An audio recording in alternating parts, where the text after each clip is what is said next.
Pagi teman-teman yang terkasih, hari ini kita sudah memasuki ibadah Advent yang kedua. Bersyukur kalau kita sudah berada di bulan terakhir di tahun ini. Saya yakin teman-teman merasakan penyertaan Tuhan yang membimbing kita sampai pada hari ini. Mari kita masuk ke dalam ibadah hari ini dengan ucapan syukur. Kita bersyukur kepada Bapa kita, Tuhan kita.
Jemaat pemuda yang dikasihi Tuhan, kita mulai ibadah Advent kedua ini dengan menyatakan bahwa pertolongan kita datang daripada Tuhan. Amin. Amin.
Tuhan beserta saudara.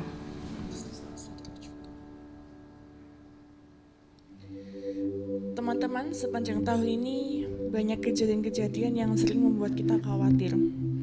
Kalau mau kita refleksikan, tahun 2020 ini kita seakan-akan hidup dalam ketidakpastian. Banyak rencana kita yang harus kita reschedule. Banyak hal yang kita nggak bisa prediksi, kedepannya kita akan bagaimana. Namun terlepas dari semua itu, kita juga merasakan penyertaan Tuhan yang gak berhenti. Meskipun kita berjalan dalam badai pun, Dia ada bersama kita.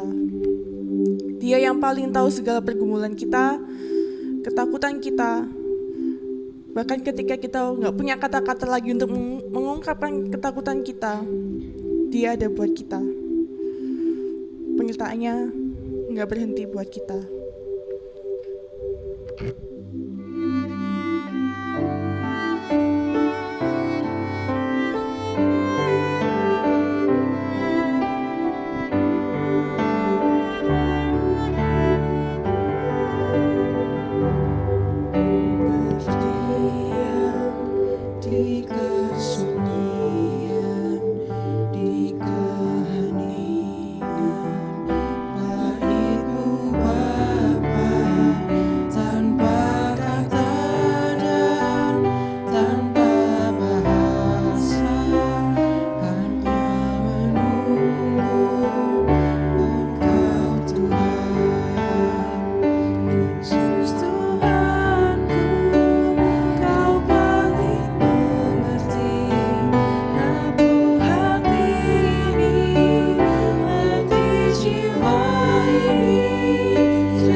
Jemaat yang dikasihi Tuhan, sebelum kita membaca firman Tuhan, mari kita merendahkan diri untuk pimpinan Tuhan. Bapa Surgawi yang penuh kasih, kami bersyukur Engkau membawa kami kepada Advent kedua. Di dalam masa penantian ini, biarlah kami terus belajar dan belajar firman Tuhan, merenungkan melalui ibadah ini supaya kami punya sikap yang benar bagaimana menanti kedatangan Tuhan. Kami menyerahkan Tuhan pembacaan firman Tuhan dan tolong hamba-Mu di dalam segala keterbatasannya dia mampu memberitakan apa yang menjadi maksud Tuhan. Sehingga firman Tuhan bukan hanya bagi jemaat pemuda yang mendengar tetapi juga bagi hamba-Mu ini. Sangat berarti untuk kami terus melangkah di dalam hidup ini, di dalam masa Advent kedua ini. Inilah seru doa kami, dalam nama Yesus kami berdoa. Amin. Bacaan kita pemuda diambil dari Kejadian pasal 3 ayat 1 sampai 10. Tema kita fearless. Bagaimana kita supaya menghadapi tantangan hidup ini kita tidak perlu takut, ya. Kejadian 3 ayat 1 sampai 10 demikian teks firman Tuhan. Adapun ular ialah yang paling cerdik dari segala binatang di darat yang dijadikan oleh Tuhan Allah. Ular itu berkata kepada perempuan itu, tentulah Allah berfirman, semua pohon dalam taman ini jangan kamu makan buahnya, bukan? Lalu sahut perempuan itu kepada ular itu, buah pohon-pohonan dalam taman ini boleh kami makan. Tetapi tentang buah pohon yang ada di tengah-tengah taman, Allah berfirman, jangan kamu makan ataupun raba buah itu, nanti kamu mati. Tetapi ular itu berkata kepada perempuan itu, sekali-kali kamu tidak akan mati. Tetapi Allah mengetahui bahwa pada waktu kamu memakannya, matamu akan terbuka dan kamu akan menjadi seperti Allah, tahu tentang yang baik dan yang jahat. Ayat 6, perempuan itu melihat bahwa buah pohon itu baik untuk dimakan dan sedap kelihatannya. Lagi pula pohon itu menarik hati karena memberi pengertian. Lalu ia mengambil dari buahnya dan dimakannya dan diberinya juga kepada suaminya yang bersama-sama dengan dia. Dan suaminya pun memakannya. Ayat 7, maka terbukalah mata mereka berdua dan mereka tahu bahwa mereka telanjang. Lalu mereka menyemat daun pohon ara dan membuat cawat. Ayat 8, ketika mereka mendengar bunyi langkah Tuhan Allah yang berjalan-jalan dalam taman itu pada waktu hari sejuk, bersembunyilah manusia dan istrinya itu. Tetapi Tuhan Allah di antara pohon-pohonan dalam taman. Tetapi Tuhan Allah memanggil manusia itu dan berfirman kepadanya, di manakah engkau? Ayat 10. Ia menjawab, ketika aku mendengar bahwa engkau ada dalam taman ini, aku menjadi takut karena aku telanjang, sebab itu aku bersembunyi. Demikian pembacaan firman Tuhan. Yang berbahagia adalah setiap kita yang menjadi pelaku firman Tuhan. Maranatha. Jemaat pemuda yang dikasihi Tuhan, sekali lagi kita terus-menerus belajar bagaimana situasi pandemi ini dan perubahan-perubahan di dalam kehidupan kita. Dan di antara perubahan-perubahan itu ada ketakutan, mau gak mau itu hal yang real dalam hidup kita. Kalau di ibadah umum beberapa waktu yang lalu, karena memang ibadah umum saya mengatakan ada pergeseran-pergeseran terhadap persoalan rumah tangga. Dan itu menyebabkan ada suatu data bahwa perceraian semakin banyak di dalam masa pandemi ini. Lalu kalau pemuda bagaimana? Apa situasi yang ada? Saudara, kayak memulai pemuda bahwa memang tantangan kita itu besar, tantangan itu besar. Dan itu bisa membuat kita takut, cemas, khawatir. Ya. Apa itu ketakutan yang kita alami sehingga kita bisa melawan ketakutan itu? Ya, ada ketakutan yang biasa, artinya semua orang khawatir dengan kondisi yang tidak menentu ya. Kalau kita punya tantangan, kita tahu misalnya tantangan kita itu buka toko sebagai orang muda, kita buka usaha. Kita punya hutang kepada bank ya, kira-kira mungkin 100-200 juta. Nah kita tahu bagaimana ada pendapatan, bagaimana kita memanage dan mungkin tahun kelima atau tahun ketiga kita selesaikan hutang kita. Itu enak kan, tantangan seperti itu adalah sesuatu yang kita nggak takut karena semua itu bisa diprediksi. Tapi ini pandemi membuat orang khawatir, kapan terjadinya, kapan selesainya, bukan terjadinya, selesainya. Dan bagaimana menyelesaikan ini? Kita belum yakin akan vaksin yang akan dinyatakan akan diperlakukan atau yang kita beli di China ataupun yang Indonesia berupaya untuk mengadakannya ya. Ketakutan yang lain adalah ketakutan sehubungan dengan mental psikis kita yang gak stabil. Jadi anak pemuda ini sebenarnya harus belajar. Saya itu kalau ngadapin masalah misalnya, gimana reaksi saya yang lalu ya. Jadi kalau belajar pada saat ini ada masalah kita susah lagi memprediksi yang lagi ada masalah. Tapi misalnya yang lalu kita putus pacar gitu ya. Wah pada waktu itu putus itu membuat kita tuh oleng ataupun membuat kita tuh semua berbulan-bulan. Ada orang kan putus pacar ya sudahlah katanya mati 1 tumbuh 1000. Ya, ada yang berpendapat gitu, tapi ada orang yang sampai berbulan-bulan nggak mau keluar kamar.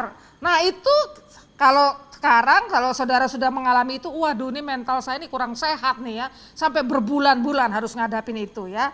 Nah, jadi ada situasi memang ketakutan itu psikis kita ini nggak stabil, mental kita lain-lain setiap orang. Apakah karena kehidupan rohani ya? Jadi Bu Agustina ingin menasihati kita bahwa sebenarnya tantangan itu bermacam-macam, tidak semua disebabkan karena rohani ya. Tetapi rohani memberikan satu aspek bagaimana dalam keseluruhan mengambil keputusan.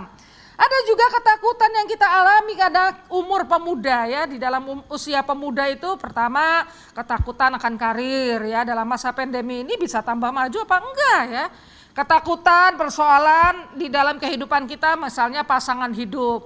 Kalaupun sudah dapat pacar terus di dalam perjalanan ini kok nggak nyaman, diteruskan atau tidak. Kalau berhenti apa dapat lagi atau tidak. Semua itu membuat juga kecemasan ya, tadi tergantung mentalnya ya. Kemudian ketakutan akan studi ya, masih studi apakah bisa menyelesaikan ya. Nah ini berbagai macam. Nah, saya membaca analisa daripada anak-anak ya, maksudnya di dalam dunia pendidikan, anak-anak itu sekarang itu prediksinya mereka ngalami kecemasan. Karena apa? Terlalu panjang pandemi ini kan udah sampai berapa bulan ya, hampir setahun. Apakah tahun depan bisa beres kita tidak tahu juga. Jadi kondisi yang juga dilihat oleh seorang psikolog terhadap situasi-situasi pembelajaran ini, anak-anak udah mulai lelah, capek, dan mereka juga ada tekanan-tekanan mental. Nah nggak boleh ke sana loh, ya. Kamu pakai masker, lu pakai ini, siap-siap. Waduh, apalagi kalau mamanya itu paranoid ya, wah ya memang kita hati-hati, tapi bukan takut ya, hati-hati ya, hati-hati. Tapi kalau anak kecil tidak bisa seperti orang dewasa. Ketika anak-anak itu ngalamin seperti itu, jadi dia kemana-mana wedi, takut, itu bisa mengakibatkan mental yang tidak nyaman juga, apalagi ketika dia tahu dia harus daring, harus online gitu belajarnya ini karena ada sesuatu yang nggak beres gitu ya. Nah, saudara yang dikasihi Tuhan, nah mari kita sebagai pemuda kita agak ini tantangan kita ya. Sebenarnya kita harus berpikir selalu di dalam hidup ini gini, ada tantangan itu membuat kita maju.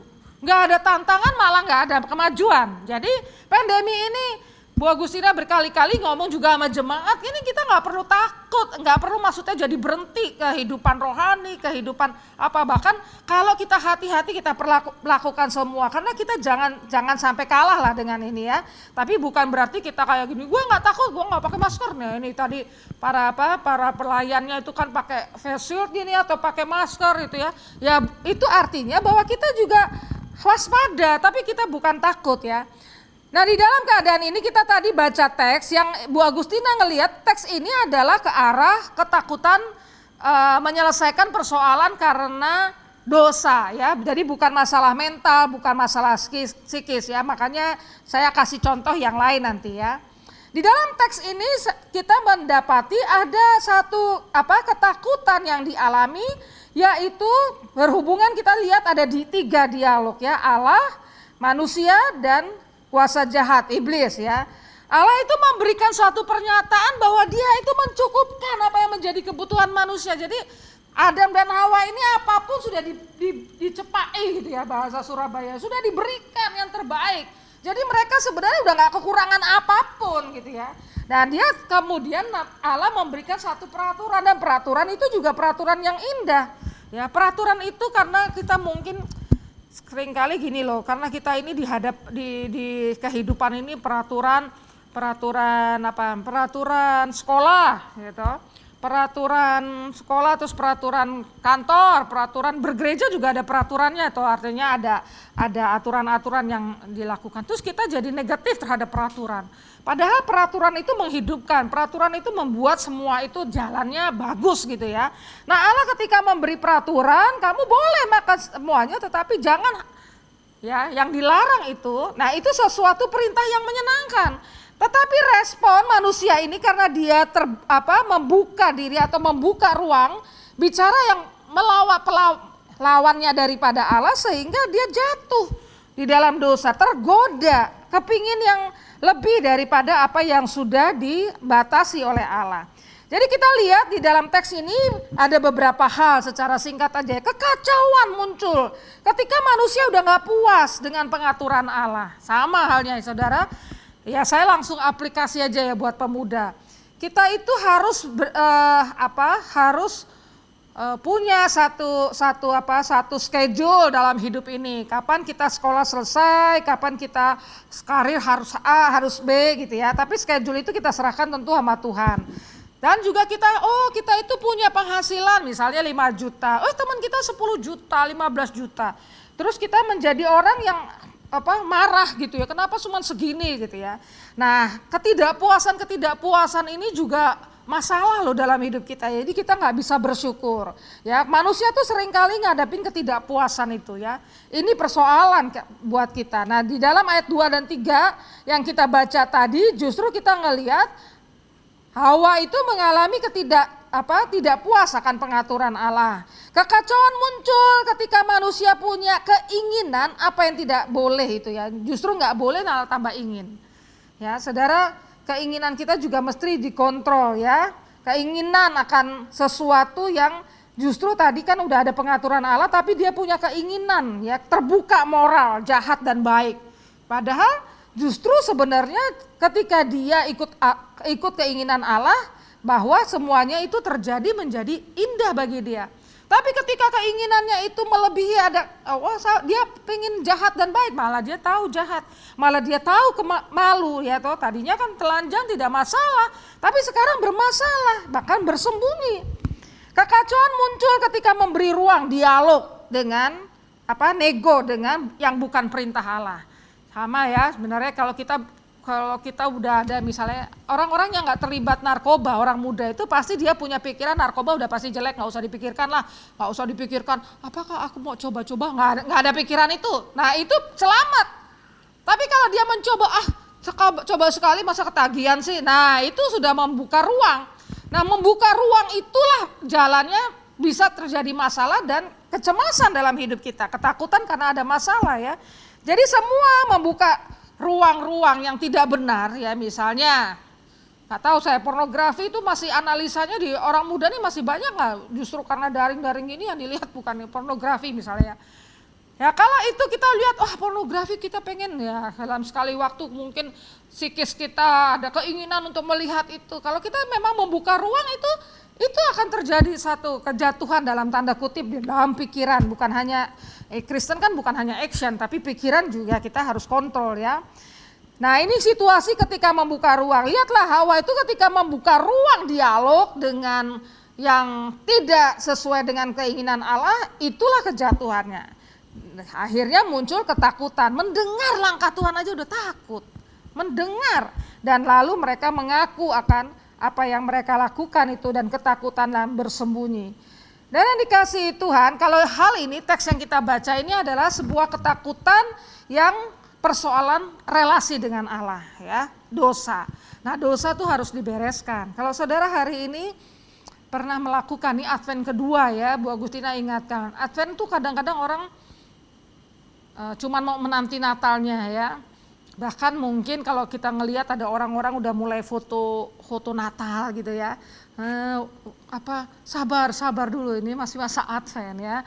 Masa Advent kita pakai kalau GKI gitu kan kayak warna ungu ya. Bu Agustina tadi juga cari tahu, baju yang warna ungu, ini kita taplak mejanya ungu. Ini tanda kita berharap, menanti ya, dengan segala keprihatinan juga kan dosa kita dan lain sebagainya. Dan masa-masa ini bukan dilewatin cuman ya udah deh sekedar liturgi, bukan. Tapi sekarang kita recheck, benar nggak kita saat menanti ini? Apakah masih ada dosa yang perlu kita bereskan? Di situ masalah kita yang pertama. Itu harus dibereskan dulu kalau masalah dosa ya. Saya pernah nggak berbohong sama orang tua saya karena supaya dia izinkan. Nah itu harus dibereskan ya. Ini nanti malah kamu. Saudara harus mengandalkan Tuhan. Saya kalau mau ngomong jujur sama bos saya, sama ini memang ini. Tuhan, kita berdoa dulu, nanti Tuhan pimpin ya. Jadi kalau kita udah biasa melakukan kebohongan, kita biasa melakukan sesuatu yang karena keinginan kita, di situ persoalan hidup kita tuh nggak tentram. Ya, jadi penyelesaian terhadap, saya pernah nonton hal-hal porno, Tuhan ampuni saya gitu ya. Ampuni saya supaya pikiran saya ini juga dimurnikan. Jadi seluruh hidup kita dimulai dari pertobatan. Itu yang membuat kita happy ya, bisa menghadapi tantangan. Hal yang lain lagi juga, kalau teks ini bicara jelas tentang suatu persoalan jatuh karena pelanggaran terhadap Tuhan.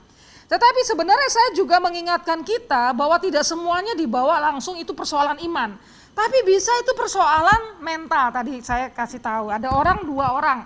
Ini putus pacar. Yang satu mau mati, mau bunuh diri. Yang satu santai aja lagi ya. Namanya juga orang beda ya, toh daripada gua sama dia ya. Nanti kalau udah rumah tangga malah repot. Nggak apa-apa lagi putus. Nah, itu rasionya dia dan mental dia kuat gitu ya. Walaupun dia cinta banget ya, tapi ya mau apa lagi?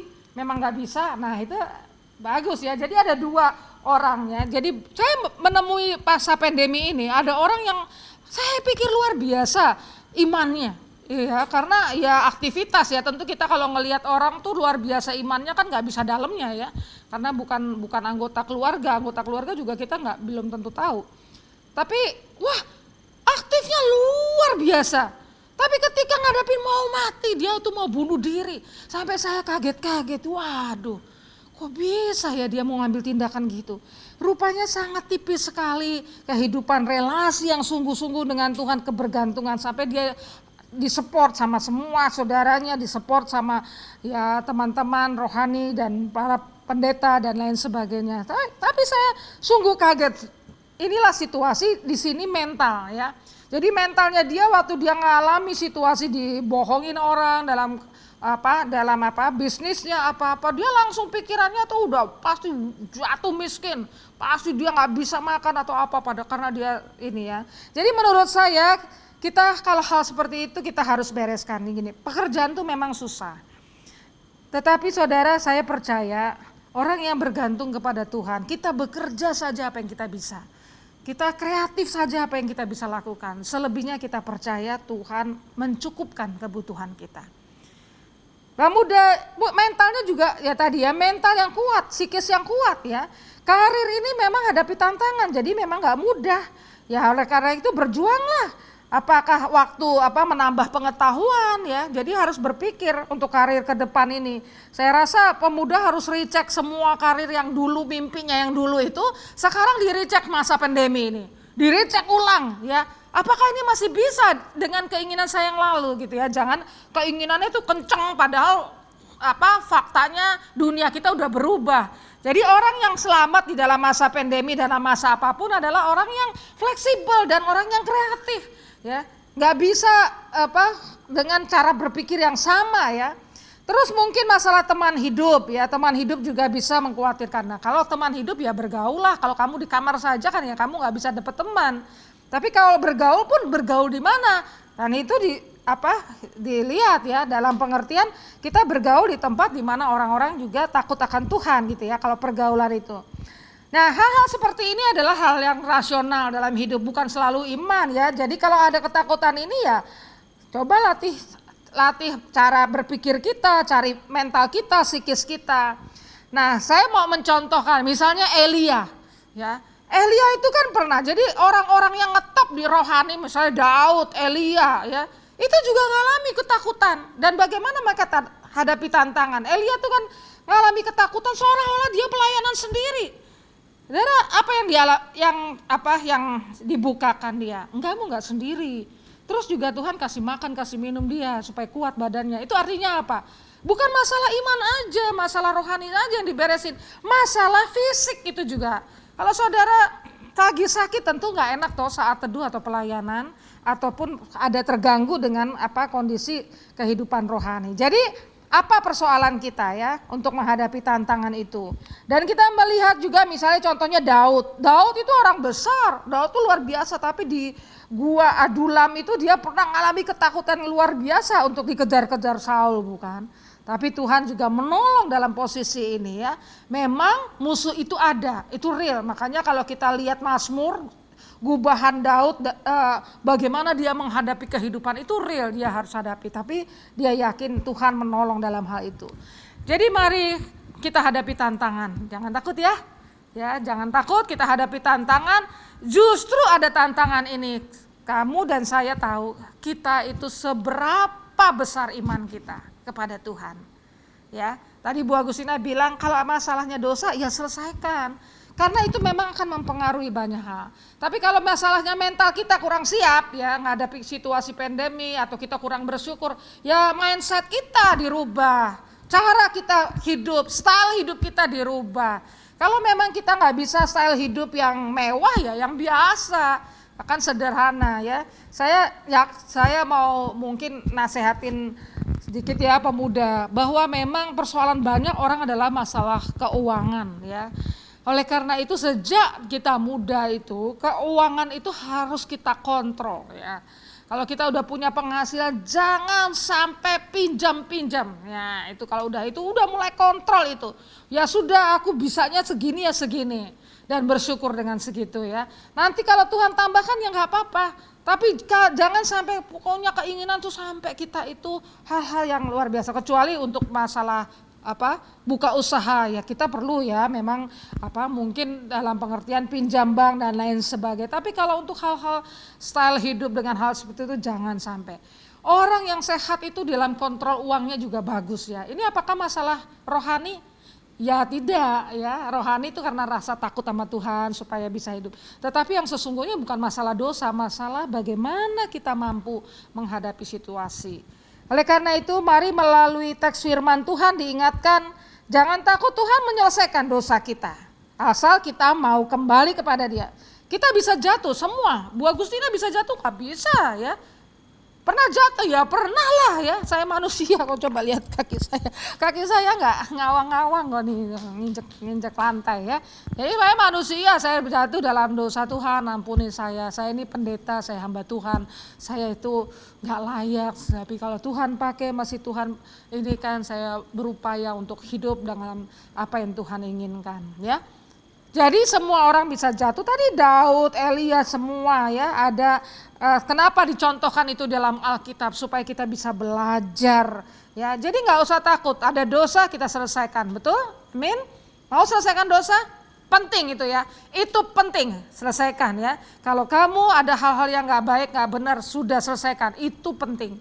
Yang kedua, kamu takut mentalmu. Takut apa? Kalau Tuhan ada di pihak kita, Mazmur katakan siapa lawan kita? Nggak ada lagi ya. Kalau Tuhan bersamaku siapa lawan kita? Nggak ada lagi.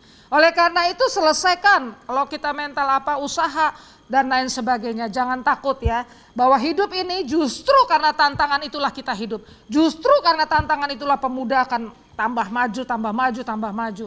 Kita punya kegagalan pernah dalam studi, kita punya kegagalan di dalam usaha, nggak apa-apa.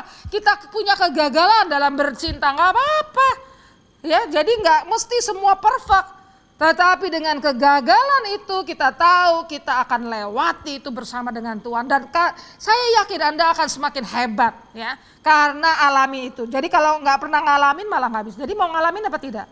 Mau, siap Tuhan. Saya ngalamin apapun. Pandemi ini tidak membuat kita lemah ataupun tidak maju, tapi kita maju saja bersama dengan Tuhan.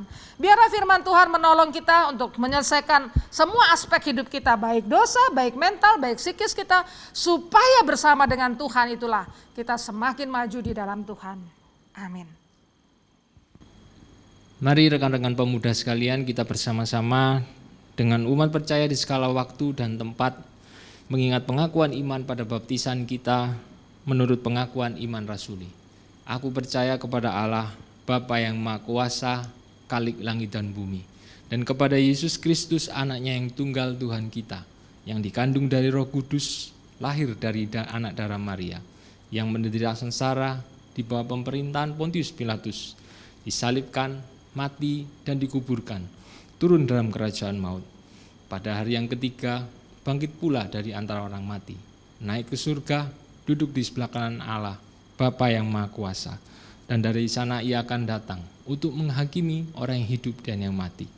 Aku percaya kepada Roh Kudus, gereja yang kudus dan am, persekutuan orang kudus, pengampunan dosa, kebangkitan orang mati, dan hidup yang kekal. Jemaat pemuda yang dikasihi Tuhan, kita masuk doa syafaat. Ya Tuhan, kami berterima kasih karena kami boleh melayani Engkau. Kami berterima kasih karena kami diizinkan menjadi orang muda di tengah situasi yang sulit. Karena Engkau mempercayai kami menjadi pemuda-pemuda yang bisa menjadi teladan bagi orang muda lainnya. Di dalam menghadapi tantangan kami akan sanggup bersama dengan Tuhan. Oleh karena itu Tuhan, hamba berdoa terus menerus supaya jemaat pemuda ini mengalami kemenangan demi kemenangan menghadapi hidup. Juga mengalami kesukacitaan dan kegembiraan hidup karena bersama dengan Tuhan. Hamba menyerahkan segala pergumulan para pemuda, secara khusus untuk mereka yang masih kuliah. Tuhan berikan semangat, memberikan akal budi, hikmat di dalam menyelesaikan tugas-tugas yang harus diselesaikan. Kami menyerahkan juga mereka yang bekerja, supaya mereka diberikan kreativitas, mereka diberikan kemampuan, dan juga Tuhan menolong jikalau harus masuk ke kantor, harus masuk bersama dengan orang lain, duduk ruangan dengan orang-orang lain. Tuhan memberikan pertolongan di dalam kesehatan, menjaga protokol kesehatan. Kami berdoa dan menyerahkan mereka bergumul dengan pasangan hidup. Kami berterima kasih bagi mereka yang sudah mendapatkan teman sehingga mereka merasakan bersukacita, tapi juga sertai pergumulan mereka supaya hikmat daripada Tuhan menyertai setiap langkah mereka. Yang belum, biarlah Tuhan memberikan mereka juga senantiasa berdoa senantiasa dan percaya Tuhan menolong tepat pada waktunya. Tidak menjadi gelisah karena waktu Tuhan adalah waktu yang terbaik. Oleh karena itu boleh bersabar untuk mencari pimpinan Tuhan. Kami berdoa untuk bangsa dan negara ini Tuhan. Terutama dengan situasi Sigi Tuhan. Kami berdoa supaya terorisme begitu masih terus bekerja. Dengan pandemi ini kami dialihkan dengan hal-hal persoalan ekonomi dan kesehatan. Padahal orang-orang radikal, orang-orang teroris itu masih terus untuk melakukan kejahatan, melakukan hal-hal yang mencekam seperti situasi di Sigi. Kami berdoa Tuhan, bangsa dan pemerintah kami ini boleh siap di dalam menghadapi situasi akan serangan teroris. Kami berdoa untuk keluarga yang sungguh mengalami duka cita karena peristiwa ini. Engkau berkati, Engkau tolong, Engkau mampukan untuk menghadapi akan situasi ke depan. Bahkan bukan hanya bagi 4 orang dari keluarga mereka, tetapi juga masyarakat di sekitar kejadian itu menjadi takut. Bahkan lari ke hutan dan lain sebagainya. Tuhan tolonglah situasi ini supaya pemerintah setempat dan pusat mampu menghadapi akan situasi ini. Kami berdoa terus menerus supaya bangsa ini di dalam segala demokrasi boleh dilakukan dengan baik. Di dalam pilkada, pemilihan akan kepala daerah, sebelum dan setelahnya biarlah terjadi hal demokratis yang baik adanya. Kami berdoa terus menerus Tuhan untuk tenaga medis, khususnya keluarga daripada tenaga medis. Mereka harus kadang-kadang berminggu-minggu bahkan berbulan tidak berjumpa dengan keluarga, bahkan karena juga menjaga akan kesehatan, terutama mereka yang punya anak-anak kecil. Tuhan, kami berdoa menyerahkan keterpisahan ini karena tugas sesuatu yang tidak nyaman. Tetapi kami berdoa biarlah Tuhan yang menghibur, menguatkan bahwa tugas mereka mulia adanya. Tuhan tolong untuk vaksin boleh didapat dengan segera, tetapi kami serahkan itu sesuai waktu Tuhan saja. Kami berdoa supaya pemerintah kami juga mampu mempunyai perekonomian yang baik untuk menolong akan keberadaan vaksin ini boleh dilakukan buat seluruh masyarakat tanpa terkecuali sehingga boleh terhindar dari COVID-19 ini. Kami menyerahkan Tuhan untuk Natal daripada GKI Sulung supaya Engkau memberkati, supaya kami boleh melihat satu lagi akan nasihat Tuhan melalui firman Tuhan. Bagaimana kami cara menanti akan kehadiran-Mu, dan juga ketika Engkau sudah hadir di dalam hidup kami, bagaimana kami recheck akan segala tingkah laku kami, pikiran kami, hidup kami sebagai orang muda. Tuhan, hamba berdoa orang muda GKI Sulung supaya mereka bersemangat terus-menerus di dalam iman mereka. Mereka yang melayani di Komisi Pemuda ini Tuhan juga berkati, karena mereka harus menangani berbagai macam hal. Tuhan beri kekuatan, sukacita melayani. Kekuatan juga di dalam mereka juga menghadapi tantangan pelayanan masa pandemi ini. Masih banyak hal yang kami mohonkan kepadamu Tuhan, tapi kami serahkan semuanya. Hanya Engkaulah yang menjawab, dan biarkan kami berproses melalui doa ini supaya terus menerus bergantung kepada Tuhan. Inilah seru doa kami yang kami panjatkan di dalam nama Tuhan Yesus yang mengajari kami berdoa. Bapa kami yang di surga, dikuduskanlah namamu, datanglah kerajaanmu, jadilah kehendak-Mu di bumi seperti di surga. Berilah kami pada hari ini makanan kami yang secukupnya. Ampunilah kami akan segala kesalahan kami, seperti kami juga mengampuni orang yang bersalah pada kami. Janganlah membawa kami ke dalam pencobaan, tapi lepaskan kami daripada yang jahat. Karena Engkau yang punya kerajaan dan kuasa dan kemuliaan sampai selama-lamanya. Amin.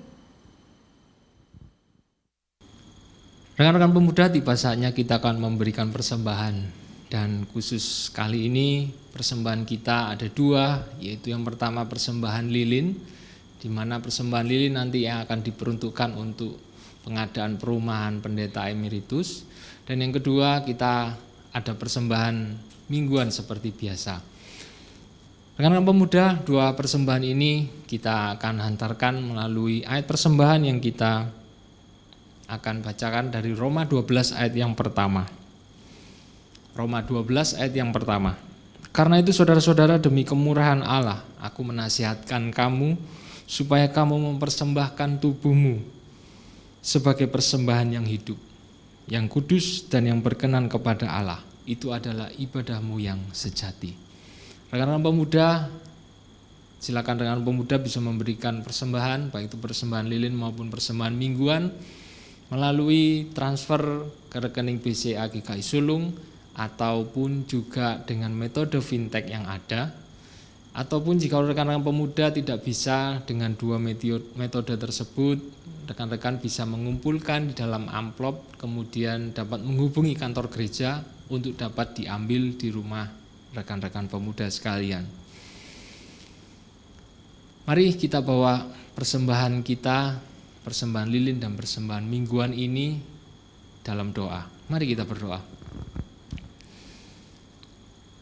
Segala puji syukur ya Bapa kami naikkan kepadamu atas segala rahmat-Mu, pimpinanmu dan penyertaan-Mu atas hidup kami sampai hari ini ya Bapa. Dan pagi hari ini kami datang kepadamu Bapa, kami ingin mempersembahkan persembahan lilin dan persembahan mingguan kami. Kiranya Tuhan mau berkati persembahan kami, kiranya Engkau mau sucikan, kuduskan dan layakkan persembahan kami. Dan kiranya baik persembahan lilin ini bisa digunakan untuk pengadaan perumahan emeritus, dan juga persembahan mingguan ini dapat digunakan untuk pelayanan di gereja GKI Sulung ya Bapa. Terima kasih ya Bapa, biarlah persembahan ini menjadi komitmen kami juga untuk menyerahkan seluruh hidup kami untuk kemuliaan nama-Mu di dalam setiap aspek hidup kami, dalam keluarga kami, dalam kehidupan bermasyarakat kami, di dalam pekerjaan kami. Terima kasih ya Bapa, kami alaskan doa dan ucapan syukur kami ini hanya di dalam satu nama, Allah Bapa kami, Tuhan dan Juru Selamat kami yang hidup. Kami berdoa dan mengucap syukur. Amin. Bagi Raja Wali kita akan terbang tinggi, dan di bawah sayapnya kita akan menemukan kedamaian hidup. Di bawah kepak sayapnya, semoga lagu ini menjadi iman kita bahwa kita aman di dalam Dia.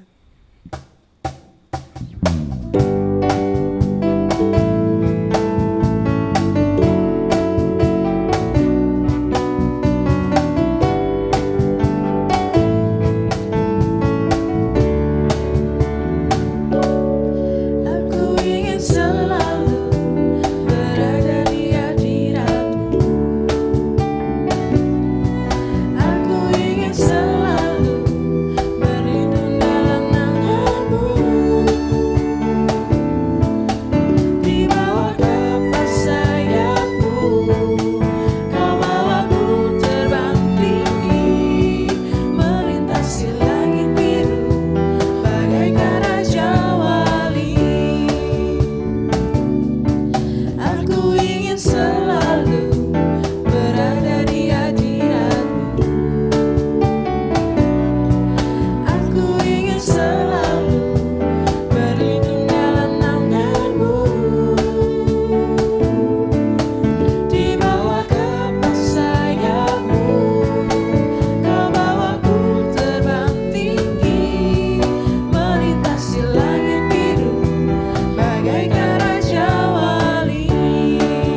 Jemaat pemuda yang dikasihi Tuhan, mari kita pulang tidak takut tantangan apapun. Oleh karena itu, arahkanlah hatimu kepada Tuhan. Jadilah saksi Kristus. Terpujilah Tuhan. Terimalah berkat Tuhan. Tuhan memberkati engkau dan melindungi engkau. Tuhan menyinari engkau dengan wajah-Nya dan memberi engkau kasih karunia. Tuhan menghadapkan wajah-Nya kepadamu dan memberi engkau berkat sekarang sampai selama-lamanya. Amin.